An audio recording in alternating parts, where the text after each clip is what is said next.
تغيير يفرض بادوات اقليميه.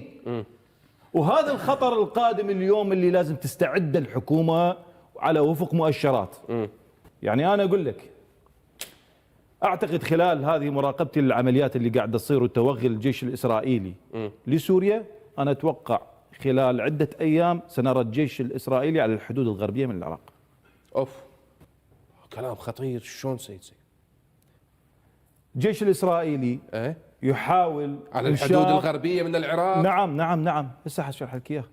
الجيش الاسرائيلي يحاول انشاء منطقه عازله عن وسط سوريا، ما ترتبط لا بحلب لا بحمص لا بحماه. زين. وهذه تخلي الجيش يحاول يتقدم شرقا للسيطره على كامل الجنوب السوري. زين.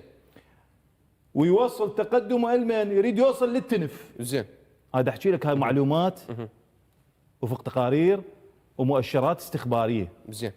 قد تكون الاعلام مو كله مركز عليها. زين. وحتى خرائط موجوده.